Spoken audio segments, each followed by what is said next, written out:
प्यारे सत्संग जी, प्यार से कहिए सतगुरु सतनाम सत साहिब जी, सतगुरु सतनाम सत साहिब जी।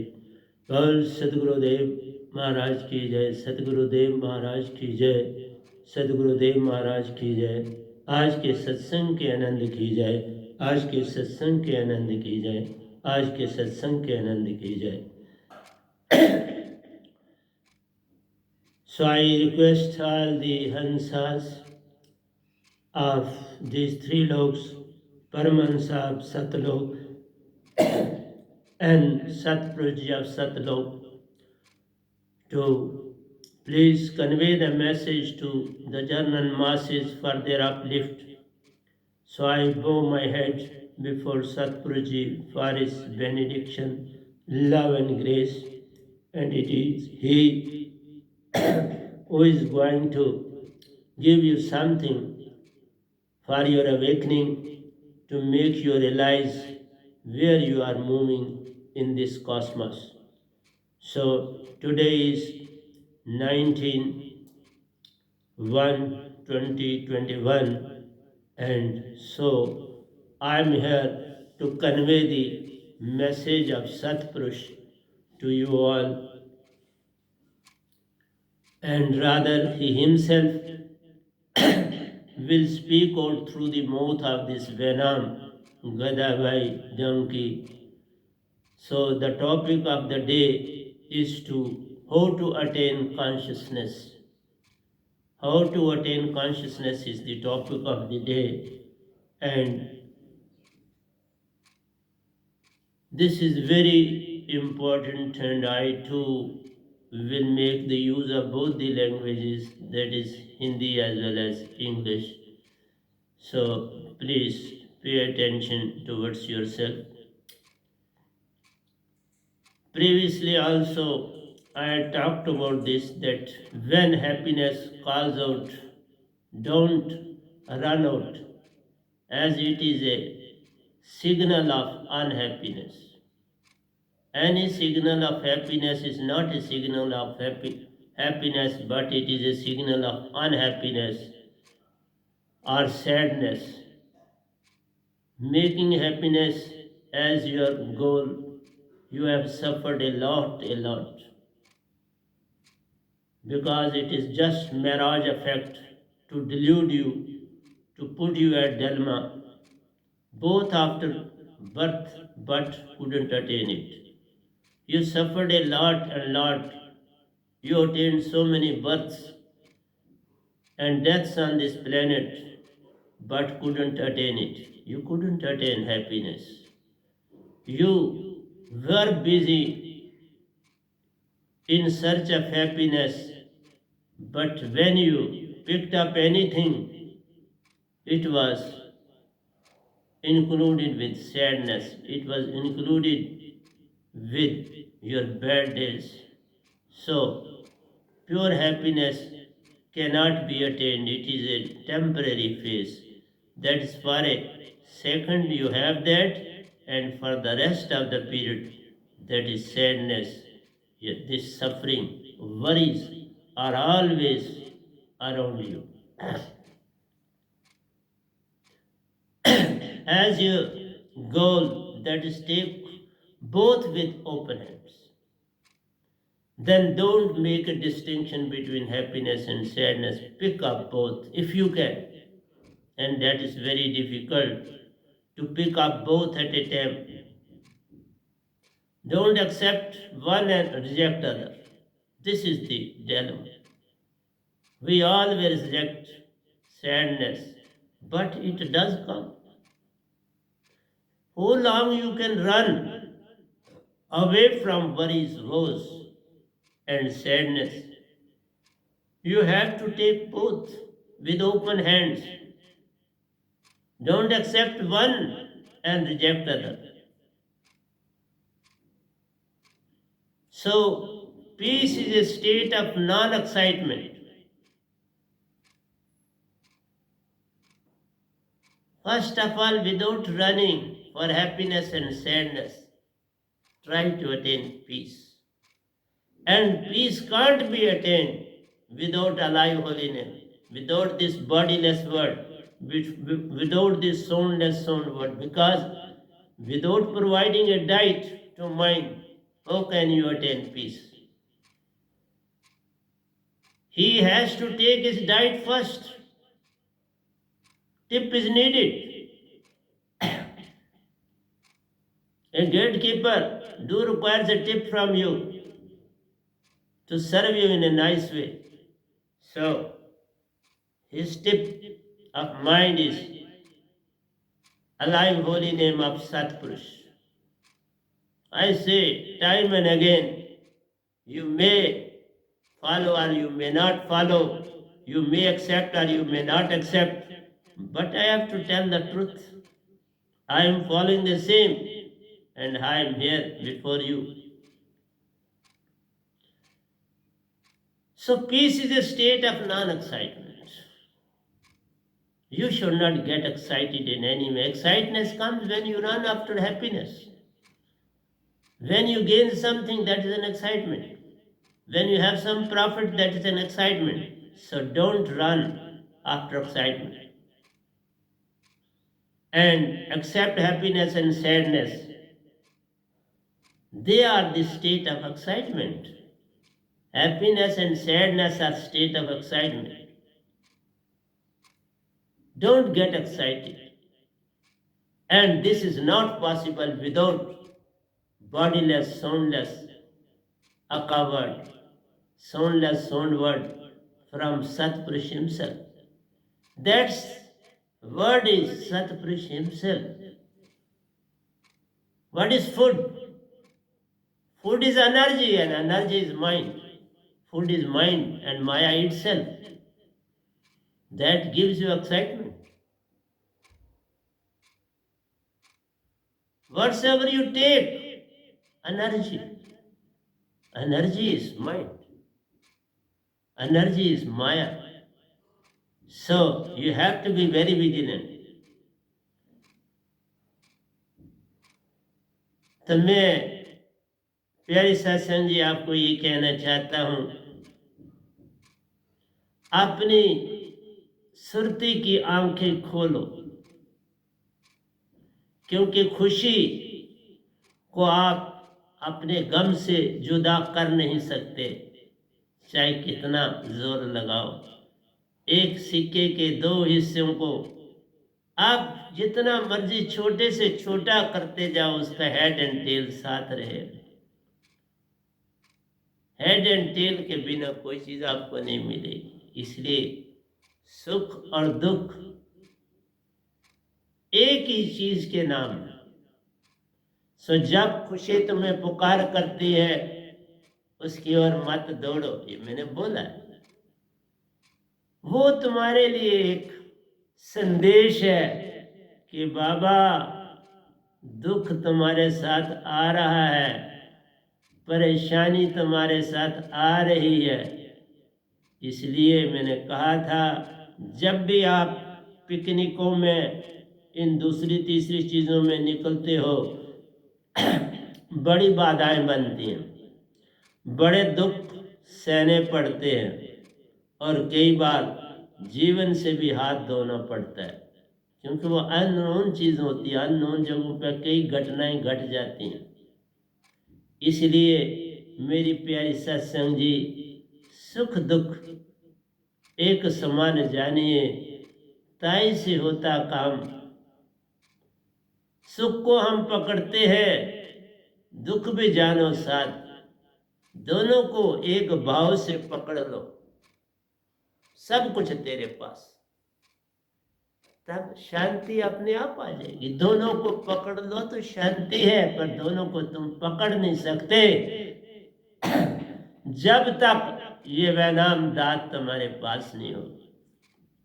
ये दात बड़ी प्यारी है मेरी सत्संग जी। ये दात लिए बिना तुम्हारा काम बनेगा नहीं, और बड़ा कठिन है। इतना संसार है, एक संत आता है ना, कितनी अडंबना। एक हीरा जग में आता, जो उसके संग आता, वही इस संसार से जाग है पाता। जो उसके संग आएगा पारस सुरति से पारस बन जाएगा, फिर सुख दुख का कोई भेद नहीं, हर पल सिमरन में निज को पाएगा। श्वास श्वास में सिमरिए व्यर्थ सांस न खोए, क्या जाने किस श्वास में आमन होए न होए। कौन सा हमारा आखिरी सांस है ये तो पता नहीं ना किसी को। यही तो सबसे बड़ा खेल है संसार में। कभी भी संसार में एक चीज को एक्सेप्ट करके दूसरी को रिजेक्ट मत करो। खुशी को एक्सेप्ट करो और दुख को रिजेक्ट करो नहीं, वह लादा नहीं हो सकता। इसलिए दोनों को, तुम खुशी को हंस के कबूल करते हो और दुख को रो के कबूल करते हो, अगर तुम एक ही भाव से करो। इसलिए सुख दुख एक्साइटमेंट है, एक तुम्हारे अंदर एक तीव्र जो है वो लहर पैदा करते हैं। इस लहर से अपने आप को बचाना है, और इस लहर से तुम तभी बच सकते हो अगर पूर्ण सतगुरु की दात होगी। पूर्ण सतगुरु जिन पाया तिन पाया निज धाम, तिनके भाग उज्जवल हुए सतपुरुष के दर्शन महान। परमहंसों से मेल है होता, निज घर जाता, शांत ईशांत वातावरण में पाता, वहां सिर्फ शांति। कोई शोर गुल नहीं, कोई रोना धोना नहीं, कोई जन्म मृत्यु नहीं, न आना है न कहीं जाना है, बस जो काम सतपुरुष दे वो निभाना है।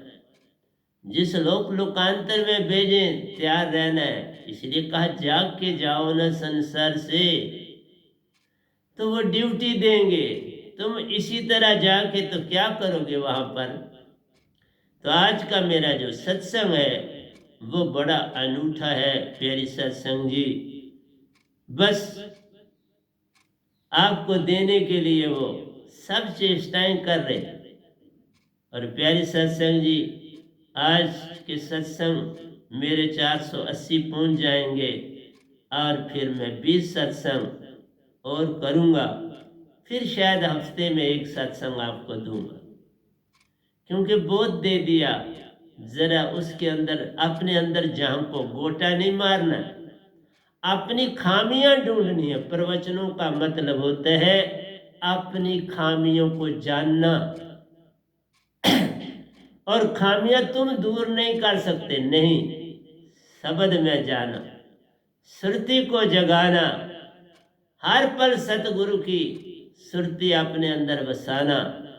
बस ये भक्ति हाथ कार वाल ते मन यार वाल, तो बात बन जाएगी।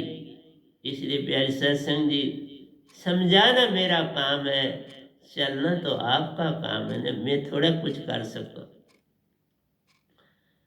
यू कम टू सत्संग for piece, yet sometimes you feel uneasy, but you are not aware of the reason.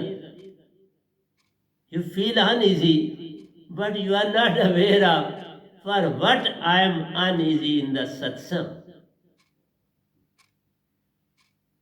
And you had come in the satsang with the idea that I will attain peace, calmness when I will be in satsang, but the thing is going otherwise and you feel uneasy.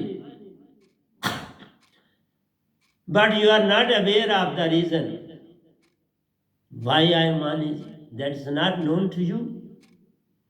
Then you have to penetrate within to find out the cause. Truth strikes like a hammer on your falsehood, and you get perturbed and find it difficult to face the strokes of truth's hammer on your mind. So you have spent thousands and thousands of lives on this planet, and all these births and deaths you had submitted yourself before the will of mind. You were totally under the clutches of mind. And when you come in true and real Sadhguru satsang, or you are listening to my satsang on YouTube, why sometimes you listen and then you sometimes stop? I am telling you the fact. When hammer strikes on your wrong deeds, you get perturbed. You say, he is wrong. You won't consider. Mind will say to you, call him wrong. You are right. Whereas inwardly your own consciousness tells you, he is telling you the truth. And you are not understanding. But at the same time, mind comes to console you and it says, okay, he is telling a lie. You are on the right path. He is befooling you. He is unnecessarily enticing you. So please don't listen to him. You are good at your own place. So this is a stroke of the hammer on the anvil. To you who have turned totally mind and maya, you are totally under the thumb of mind and maya, under the clutches of mind and maya. So who can you realize truth under such like circumstances? Truth is a bitter thing. It is a bitter pill. Just like medicine. When you take medicine, it is bitter. And you make different type of mood at the time of taking medicine. But when something nice is there before you to eat, you get excited, feel some sort of happiness within, and then you take that body. So mind makes you to run away from there, as it has picked up the throbbing pulse. वो तुम्हारे दर्द की रग पकड़ ली. So throbbing pulse of your heart, who is bearing the strokes of Surti, that is concentrated Surti of Sadhguru and truth and only truth. So when truth and only truth strikes on your heart, to your intellect, to your memory, you get perturbed. You are shaken because it has touched your pulsating pulse, throbbing pulse. You are internally injured badly and you feel when to get up and run away, and so many times it happens so. I found young men that sitting for 20 or 25 minutes, then they bow their head and run away. Because they can't understand, they can't face the truth. To face a truth is just like plunging yourself into a deep sea without having a knowledge how to swim. It is purely like that.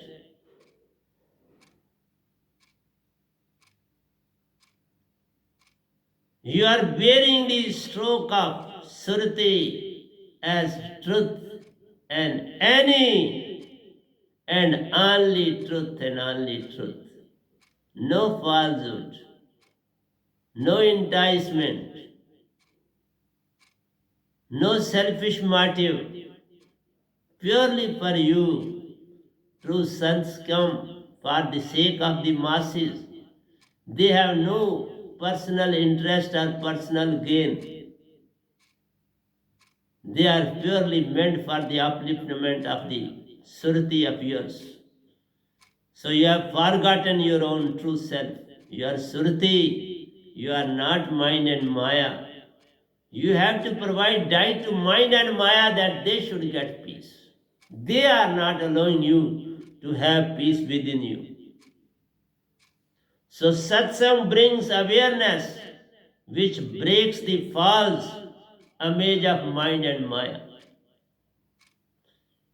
It brings awareness to get awakened, to realize the true nature, to understand this world. Where are you going? Move back. Don't run forward. Sit at a place, contemplate, and see where are you? Where are you going? From where you had come, for what you had come, and where you have to go. Realize the true nature of your own self. You are surti. You are not mine. You are perfect in all respects. You don't require any sort of happiness. You are full of joy. So why to run after happiness? A flower has no need to run anywhere. It has its own fragrance. A lotus flower has nowhere to run. It has its own charm and beauty. So when you are full of all the good qualities that are needed, so why to run after pity, happiness?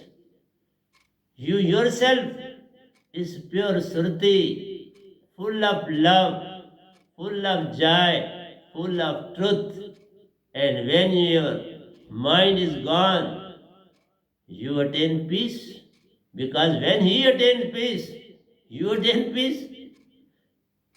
When a boat is there in a river and there are no waves, currents on the surface of water, the boat is not facing any sort of disturbance. But when there are strong waves, wind is blowing, your boat is tossing up and down. At any moment, topsturvy can take place. The upside of the boat will turn into down and down will come on the up. And what will happen to the persons who are sitting in the boat? They have to drown inside the river. Then people have to come to their rescue to save them. And those who know how to swim, they will come across the shore. So you have to visualize, break the false image of mind and maya, which is acting as a king in your Shushmana Naram. For centuries and centuries together, your unit mind is taking rest in Shushmana. This hard bone of your nose, the end point is Sushmana, and mind is taking rest there. So he is fully watchful about your breath, because at any time when Surti and Nirti joins, it has to join in the breath. So he never allows them to join together. And saints have found out the via media to join in the Agya Chakra. So mind is there in the Shushmana, never to allow them to join together to attain the shape of Hansa, that is true self. So this is most tragic thing in life. तो प्यारी सत्संग जी, मैं आपसे ये कहना चाहता हूँ कि जब आप सत्संग में आते हो, आप आते हो कि हमको यहाँ शांति मिले, चैन मिले, हमारे दुख दर्दों का निवारण हो और हम सदा खुशी और खुशी ही प्राप्त करें। पर जब सत्संग में बैठते हो या मेरे सत्संग YouTube से सुनते हो और वो लोग जो कुछ देर सुनते हैं फिर सुनना बंद करते हैं, तो कारण क्या है? कारण ये नहीं कि वो सुनना नहीं चाहते, कारण है कि उनके जो धोखे वाली भक्तियां वो करते हैं, जिससे वो प्रॉफिट और प्रॉफिट ढूंढने की चेष्टा करते हैं, लाभ ही लाभ ढूंढते हैं। सत्संग में आके लाभ, उनके घरों में जाके लाभ, उनसे मुलाकात करके लाभ, उनको चाय पिला के लाभ। बड़े ढंग है ना। मैंने किसी को चाहे ऐसे पिलाता, बाबा के आप आए मिलने तो चाय पिलाऊं, आओ मिलो और जाओ। न मैं पीता हूँ न पिलाता हूँ, मुझे पिलाई गई या वही पीता रहता हूँ। जो सतपुरुष ने पिलाई है उसी में मैं रहता हूँ, उसका नशा कभी जाता नहीं, उसी में पड़ा रहता हूँ। इसलिए प्यारे सत्संग जी, आपके अंदर लोभ और लालसा की लड़ी है।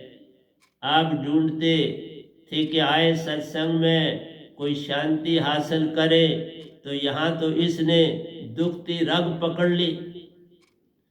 दुखती रग जो है वो मन की है, उसको मैं पकड़ लेता हूँ और उसको खूब झंझोड़ता हूँ कि वो समझे कि बाबा मैं आत्मा हूँ, तुम क्यों खामखा आत्मा को इतना तंग कर रहे हो। तो मन तुम्हें कहता हो बाबा ये बड़ा गलत बोल रहा है, छोड़ इसको, इसको क्या पकड़ा है। जैसे किसी के पास मेरी समाधि अवस्था की ये फोटो थी, तो उसके अंदर कोई बहुत बड़ा जिन जी महाराज बैठे हुए थे, जो रात को उसी के साथ सोते थे।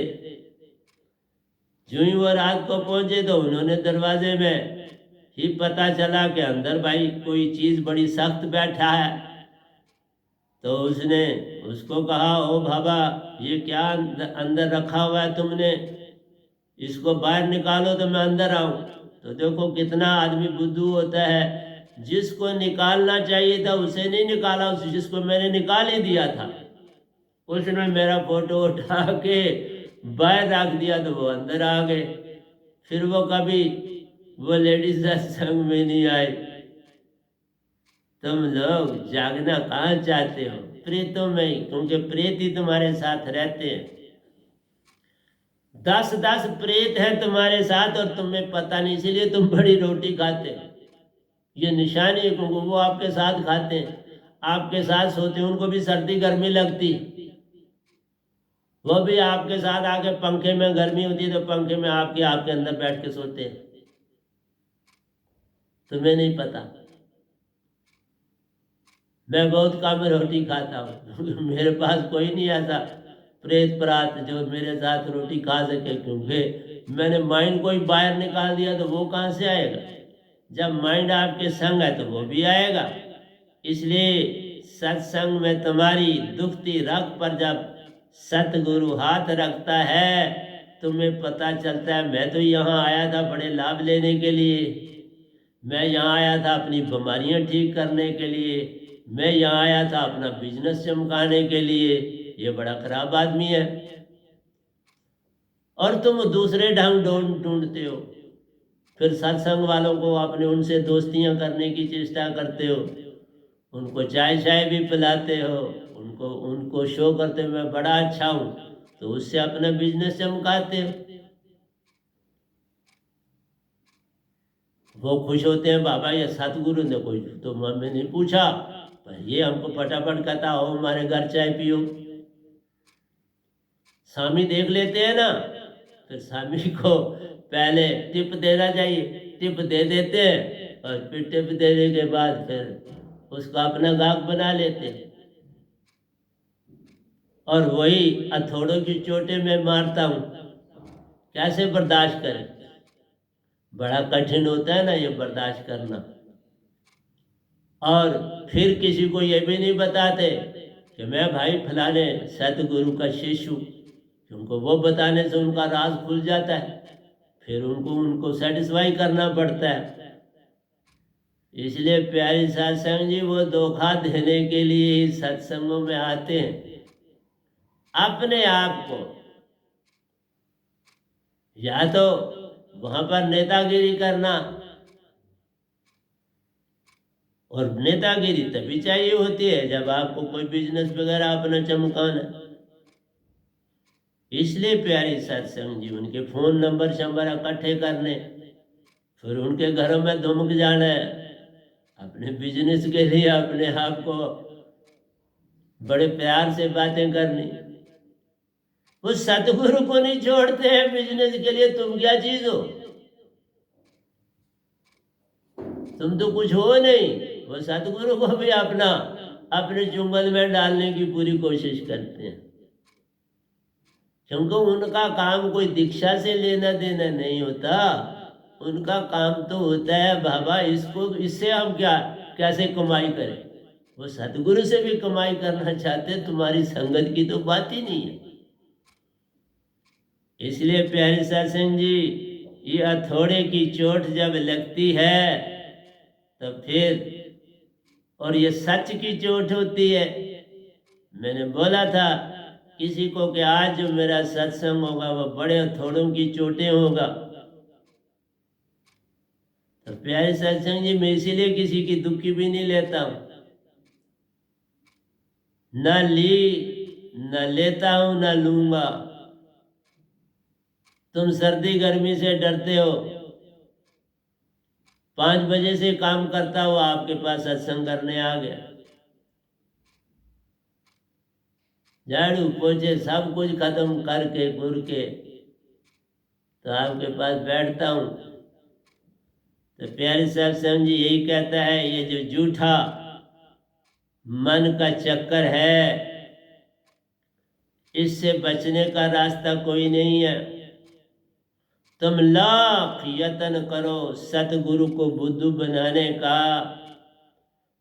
तो प्यारे सत्संग जी, अभी शुरू ही किया है सत्संग, जरा आगे चलने दो तो देखता हूँ क्या हालत आपकी होती। और ये मन तुम्हारे अंदर एक बादशाह की तरह बैठा हुआ है, और बादशाह तुम्हें हुक्म करता है, ओए बाबा, ये जो सतगुरु बोलता है बिल्कुल गलत बोलता है, तुम ठीक रास्ते पर हो। और तुम भी अपने आप को थपथपी देते हो, और फिर उन सत्संग वालों के पास फिर जाते हो, फिर फोन करते हो, बाबा मैं तो बिल्कुल ठीक ठाक चलता हूँ, ये तो गलत बोलते हैं, ये तो गलत बोल रहे हैं, ये खाम काम पर लंचन लगाते हैं। बाबा हम किसी का नाम थोड़े ही लेते हैं, अपने आप को देख लो, खुद ही पता चल जाएगा कौन गलती पर है कौन नहीं है। मैं तो किसी का लिहाज नहीं करने वाला बाबा। जो गलती करेगा उसको गलती का तो फल वैसा ही मिलेगा। अभी तो मैंने फल की बात ही नहीं करी कि फल क्या मिलेगा। ऐसा फल मिलता है कि तुम्हें फिर सदियां अरबों और खरबों साल भी लगने के बाद मोक्ष नहीं मिलता। फिर लंबा, इतना लंबा रास्ता हो जाता है कि क़यामतें भी बीत जाती हैं और तुम्हारा हिसाब कोई नहीं करने के लिए आता। ये बताने जा रहा हूं आज, तुम्हारी होशियारी से कुछ होने वाला नहीं। तुम मुझे जो मर्जी गालें निकालो, कुछ होने वाला नहीं। क्यों कि मैं उन गालों से बहुत आगे चला गया हुआ। अब तुम्हारी गालें मुझे कुछ भी भरमा नहीं सकती, मुझे अपने काम से हटा नहीं सकती। तुम जो भी करो, लेकिन आज तुम्हारे पोल पूरे खोल के ही, क्योंकि अब मुझे 20 एक साथ संग और अभी करने हैं, बस उसके बाद मैं क्या बोलता हूँ क्या नहीं मुझे भी नहीं पता। तो ये जो आखिरी सत्संग है, ये हथौड़ों की चोटें हैं। मैं पिछले 6-7 सत्संगों से आपको हर संसार के बंदे को चोट दे रहा हूं। तुम कितनी बड़ी से बड़ी पोस्ट पर हो, मैं तुम्हें चोट पर चोट दे रहा हूं। और यही चोटें कल तुमको दवाई जब पहले लगाते हैं ना, कहीं जख्म हो तो दवाई लगाते हो तो वो बड़ी जलन देती है, क्योंकि उसने जल्दी ठीक करना होता है। इसलिए मेरे शब्द दवाई हैं। जो तुम्हें चोटें लगती हैं यही मेडिसिन है। क्योंकि मेरे को पता है, मैं बहुत पानी ठंडे से काम करता रहता हूँ, उंगलियां फट जाती हैं। और फिर जब मैं उंगलियों को कोई क्रीम वैसलीन वगैरह लगाता हूँ तो फिर ये बेचारी साथ देती है काम करने के लिए, और फिर इनको पता लगता है कि जख्म हो गए हैं। लेकिन मैं काम डेली वैसे ही कर, कोई लिहाज नहीं करता इनका। तो प्यारी सत्संग जी, मेरा काम आपको पल पल जगाने का है। मैं कहता हूं तुम जाग जाओ। अगर तुम जाग जाओगे एक बार तो फिर प्यारी सत्संग जी कभी भी परेशानी आपको नहीं सताएगी। आपके दुख दर्द सतगुरु ले लेगा। अगर तुम सत्य के रास्ते पर है ना, तो सतगुरु आकर नैया को पार लगाते हैं। लेकिन जो लाभ और लाभ ही सोचता है, उसके लिए आज मैं सत्संग कर रहा हूं। इसलिए ध्यान दो। So my words are healing touch for you. It provides heat to the burned wound skin of your body. This is your inner ugliness, which can't tolerate the stroke of hammer. So my words are healing touch, just like a medicine on the wound. At the infancy stage, it creates burnness on the wound, and we get shivered within, but it is a healing touch to your skin. And this is your inner ugliness, which is tossing up and down well within your intellect, your mind, your body. This is a stroke of the hammer, that is of truth. So whatsoever I am telling you, it is a truth. It is a stroke of the hammer. And you feel you had come for peace, but you are experiencing opposite of it. You had come in the satsang, I do agree, for peace. Medicine is applied for the sake of recovery, healing touch, but at the very outset, it creates pain, and you have to tolerate it for some time, and then it starts healing. So it is not to get excited, but to pacify yourself and realize that he is speaking the truth. Where I am running, what for I am running, this stroke is right at the right place at right moment. This stroke is on the right place, right time, right occasion. If Satguru will not provide you healing touch, who will provide? Who will come forward? Others are simply patting you at your back. Okay, carry on. You are moving very nicely in the society. This patting spoils the career of any individual. And those who pat on your back, they are not your friends. They are your enemy.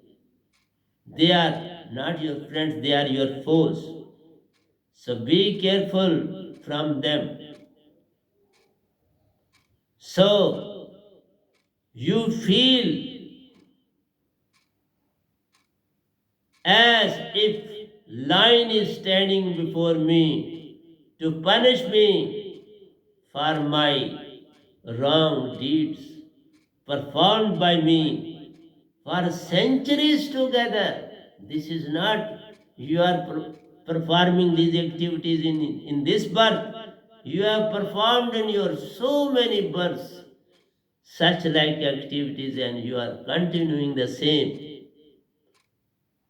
And when you are in a satsang or listening to my satsang, you feel as if a lion is standing before me and is going to tear me off,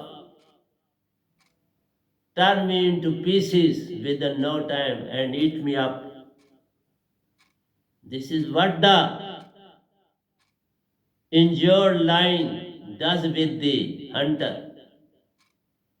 Injured lion does the same thing as you feel in a satsang. Here in the satsang, your mistakes of bad actions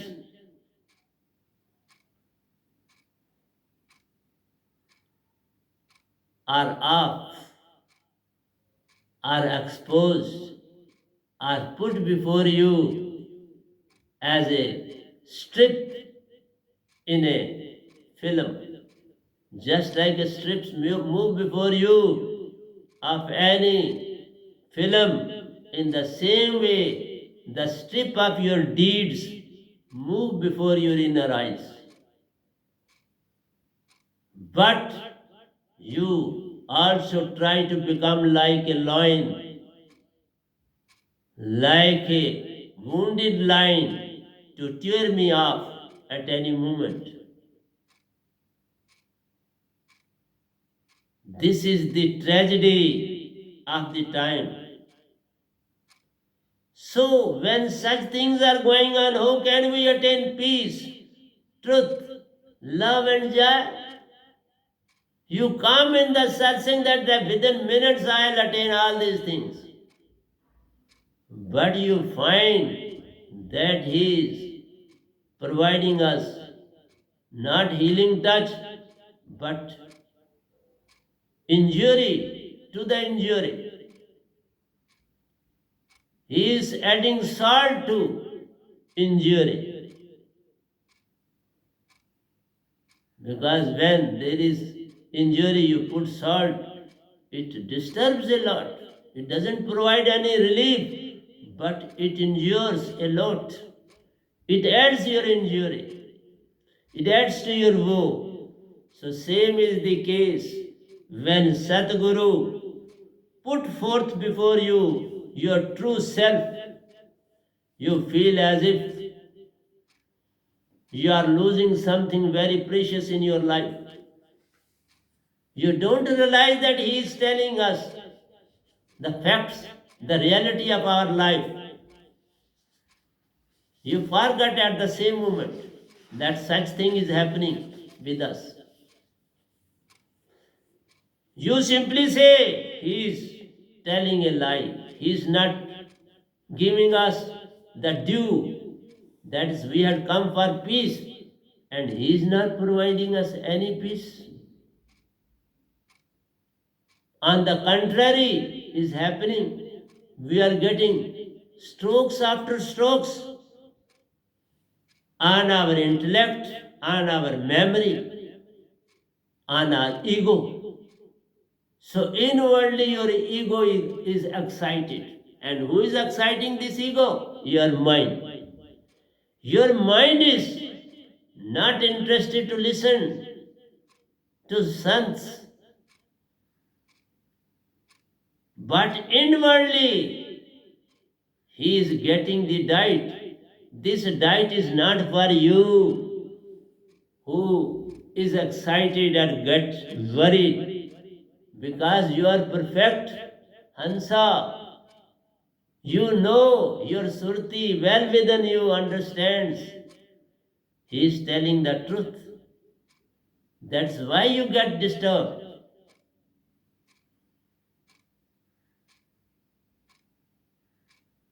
So, it is very difficult तो प्यारे सत्संग जी, आप सत्संग में आते हो, आप बड़ी आशाएं लेके आते हो, लेकिन जब सतगुरु तुम्हारे ही गलतियों के ऊपर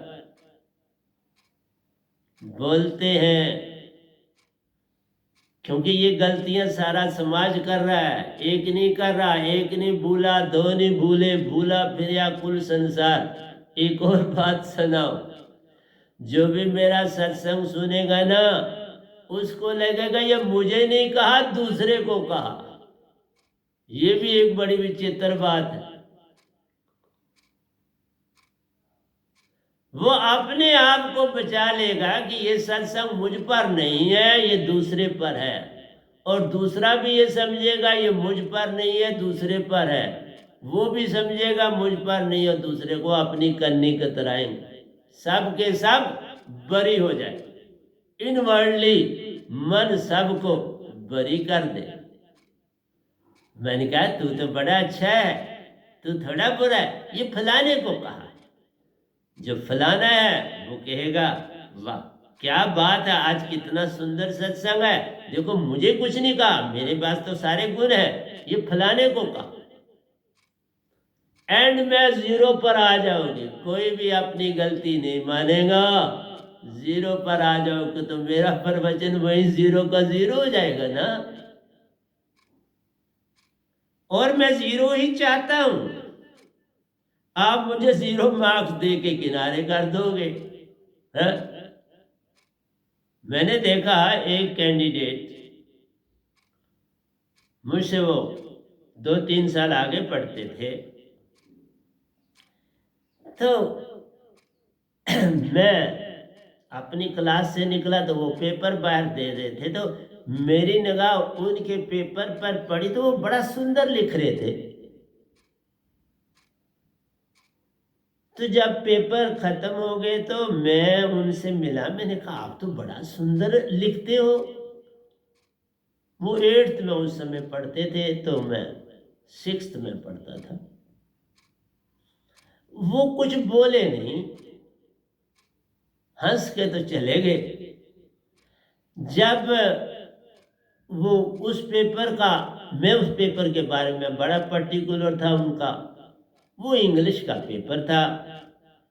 जब उनको मार्क्स मिला तो 0 मिला।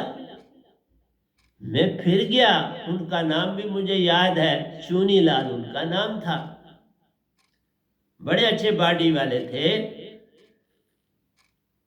तो वो मेरे बड़े भाई साहब के क्लासमेट थे। तो मैंने कहा कि बाबा मैंने तो खुद देखा आप इतना सुंदर लिख रहे थे, तो आपके मार्क्स 0 कैसे हो गए? 0 तो कुछ भी ना लिखा हो तो मिलता है। वो कुछ ना बोले, चुप रहे। फिर मैंने अपने भाई साहब से तो नहीं पूछा, किसी और उनके क्लासमेट से पूछा। मैंने कहा चूनीलाल जी को 0 क्यों मिला उस पेपर में? उन्होंने उत्तर दिया इनको 0 इसलिए मिला कि इनका पेपर क्लास में सुनाया गया कि बाबा इन्होंने सारे का सारा क्या किया अपने टाइम को पास करने के लिए, क्योंकि हाफ टाइम तक बैठना पड़ता है पेपर देने के लिए, उसके बाद पेपर दे सकते हो। 3 घंटे का पेपर होता है, तो इन्होंने 1.5 घंटे में जो पेपर ही था उसको लिखते रहे शीट अपने पर। जो पेपर के क्वेश्चन थे वो खूबसूरती से वही क्वेश्चन लिखते रहे, बिजी भी रहे और पेपर भी लिख दिया। हैंड राइटिंग उनका अच्छा था। इसी तरह से आपका हैंडराइटिंग तो बड़ा अच्छा है, लेकिन कहीं भी तुम अपनी गलती नहीं सुधारना चाहते, तुम दूसरे को ले आते हो कि ये दूसरे की मिस्टेक, और उससे तुम अपने आप को बचाते हो, लेकिन कब तक बचाओगे? फिर जन्म लेने पड़े। अभी तो मैंने कुछ नहीं बोला, जो मैंने बोलना है पता नहीं कब टर्न आती है। लेकिन प्यारी सत्संग जी, मैं तो बोलूंगा ना। मैंने बचपन से इस समय तक जो कुछ देखा है वो मेरे भी बड़े एक्सपीरियंसेस हैं ना। ये तो अभी आपको बात सुनाई, अगर मुझे ये ना पता चलता तो मैं कहता भाई उस्ताद ने क्या किया, कोई जलसी तो नहीं की इसके साथ, क्या बात है, ये तो लिख रहा था फर्स्ट क्लास, बड़ा सुंदर, पूरे का पूरा शीट में देखा उनका। मैं 2 मिनट रुका भी कि वाह कितना सुंदर लिख रहे, क्योंकि वो तो मुझे समझ थोड़ा थी कि क्या लिख रहे। तो वो कोई दूर था लेकिन हैंड राइटिंग बड़ा अच्छा था। इस तरह से आप अपने आप को तो बड़ा सुंदर सजाते हो, कपड़े लत्ते में बड़ा सुंदर सजाते हो, लेकिन अंदर से थोड़ा सजाया जा सकता है। वो तो मैं पढ़ता हूँ, वो तुम कितना मुझसे छुपाओ, वो मुझसे तो नहीं ना छुप सकता, मुझसे नहीं छुपा सकते तुम आप अपने आप। इसलिए मुझे ये भी पता लगता है कि इसने अपना पल्लड़ झाड़ दिया, अपने आप को कसूर में एक भी नहीं लाता, तो 0 मुझे मिलता है, मिलना भी चाहिए मुझे 0, क्योंकि मैं 0 ही हूं, कुछ भी नहीं मेरे पास, 0 ही हूं ना। इसलिए प्यारे सत्संग जी, तुम आराम शांति सब कुछ चाहते हो, लेकिन कुछ छोड़ना नहीं चाहते। यहां तक तुम नहीं छोड़ना चाहते, मैंने किसी को कभी कहा नहीं लेकिन बताने लगा हूं, तुम शब्द लेके भी किसी को ये बताने के लिए तैयार नहीं होते कि हमने फलाने से दीक्षा ली है। वो लोग मेरे आगे पीछे भी रहते हैं, और वो अपने आप को जितना वो धोखा देते इतना कोई धोखा नहीं देता। वो किसी को नहीं सुनाएंगे कि हमने इससे दीक्षा ली है, वो गप्पे शप्पे सब मारेंगे उस बंदे दूसरे के साथ, और मेरे विषय में कोई जानकारी नहीं देंगे, क्योंकि उनसे उनके प्रोफेशन में, उनसे उनके रिश्ते नाते में, उनसे उनकी अपनी पोजीशन पर फर्क पड़ता है। क्योंकि जिससे वो बात कर रहे हैं वो मुझसे नफरत करता है, तो ये कैसे कहें कि वो मेरा सतगुरु है, ये कैसे कहें कि हमने इससे दीक्षा ली है, नहीं ना कह सकते, क्योंकि उन्होंने उसके साथ रिलेशन बनाना है, इधर से मुझे भी धोखा देना है, उधर से उसको भी धोखा देना है। देखा कैसा संसार है, धोखा ही धोखा, हर जा फरेबी जहां वाले। इस संसार में सिवाय धोखे के है क्या, हर इंसान दूसरे को धोखा दे रहा है। ये सतगुरु तो पता नहीं किस लिए तुम अडैप्ट करते हो, मुझे नहीं पता किसको धोखा देना चाहते हो, क्या करना चाहते हो, ये तो तुम बड़े, मैं तुम्हें नहीं समझ पा सकता। तो मैं नहीं समझ सकता तो निरंकार कैसे तुमको समझेगा, और सतपुरुष भी तुम्हें कैसे समझेगा। तो एंडिंग हिंट दे देता हूं, वो लोग बफर जोन में रहते हैं, और बफर जोन को नो मैन लैंड भी कहते हैं। और जो नो मैन लैंड होती है वो 2 अपोजिट कंट्रीज के बीच में होती है, और उनमें भी लोग रहते हैं, उनमें भी खाते पीते हैं, आपस में रिश्ते नाते रखते हैं, लेकिन वो किसी भी मुल्क के नहीं होते, उनके पास कोई पासपोर्ट नहीं होता किसी कंट्री का।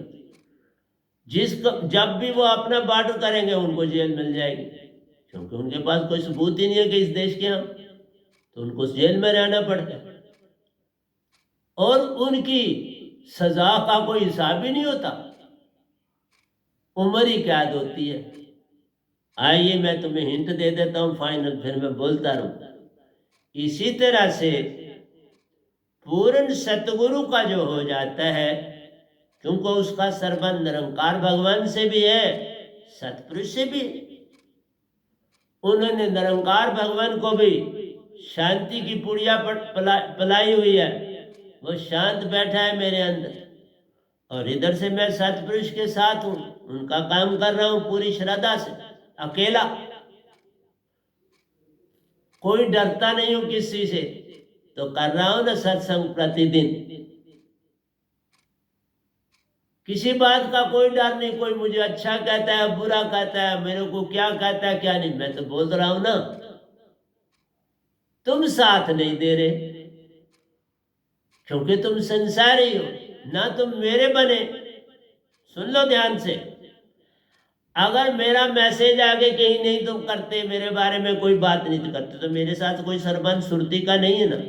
एक फिर तुम निरंकार को भी धोखा दे रहे हो क्योंकि तुमने उनके किसी शब्द को नहीं लिया, उनके किसी गुरु को नहीं माना, तो निरंकार के भी तुम नहीं बने।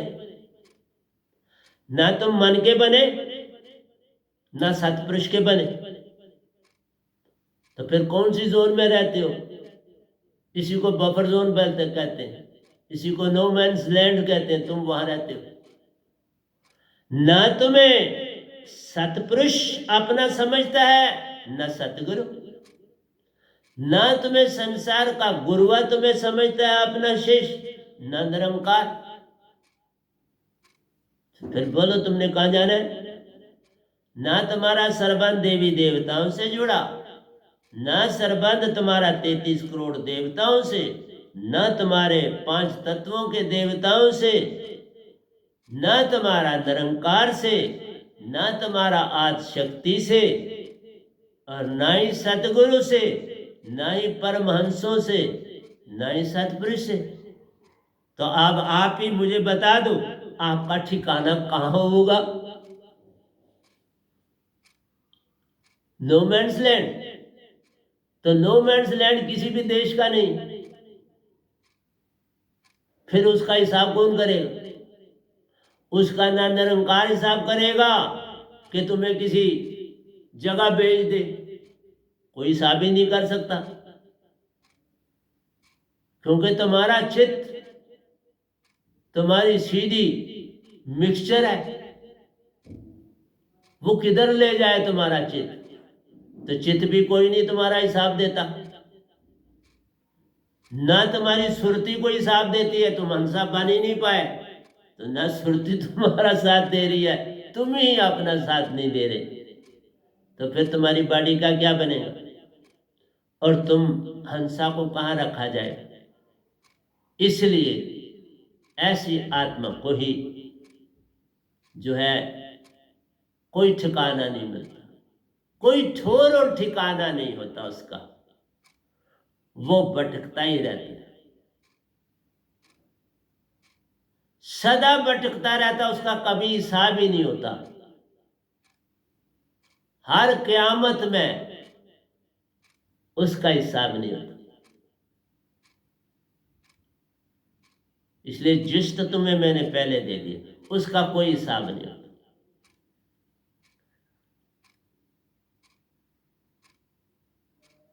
देखो, निरंकार भगवान अपनी ड्यूटी दे रहे हैं, मन है तो अपनी ड्यूटी पूरी दे रहे हैं। जिन जिन देवी देवता, जिस देवता के लोगों को ब्रह्मा जी की अपनी ड्यूटी दे रहे हैं, विष्णु जी अपनी ड्यूटी दे रहे हैं, शिव जी अपनी ड्यूटी दे रहे हैं कि ले जाना है लोगों को, तो शिव कहते हैं ठीक है भाई चलो मृत्यु के घोड़े पे सवार हो जाओ। ब्रह्मा जी कहते हैं आओ संसार में तुम्हें ले आता हूं, विष्णु जी कहते हैं आओ तुम्हारा पालन पोषण करते हैं। लेकिन जो ना गुरु का बने ना सतगुरु का बने, उसका हिसाब कौन करे?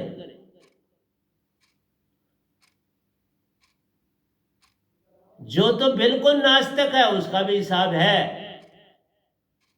उसका हिसाब उसका कर्म बन जाता है। लेकिन जो ये मिक्सचर होती है, जो कहीं भी नहीं रहा, सिर्फ अपना होशियारी से जीवन काटता है, उसका कोई ठोर ठिकाना नहीं है मेरे भाई।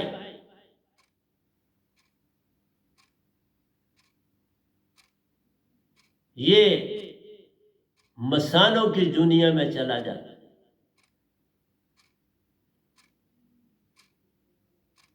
प्रेतों का भी दादा, भूत प्रेतों का दादा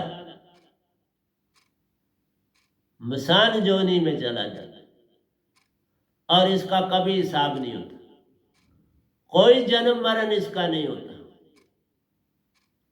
जब सब के अमते खत्म हो जाएंगी तो मैं नहीं जानता फिर क्या उसका होगा। लेकिन उसे न सतपुरुष लेता है न निरंकार भगवान लेता है। इसलिए ध्यान रखना, जहां चलो दृढ़ निश्चय से चलो, कोई हिसाब तो होगा। नास्तिक का भी हिसाब है, निरंकार की सीमा में चलने वालों का हिसाब है, सतपुरुष की दुनिया में चलने वालों का हिसाब है, धोखा देने वालों का कोई हिसाब नहीं। जो सतगुरु से भी धोखा, गुरु से भी धोखा, निरंकार से भी धोखा, सतपुरुष से भी धोखा, अपने आप से भी धोखा, तो उसका हिसाब कौन करेगा? आप ही कर लेना, हिसाब की कौन करे।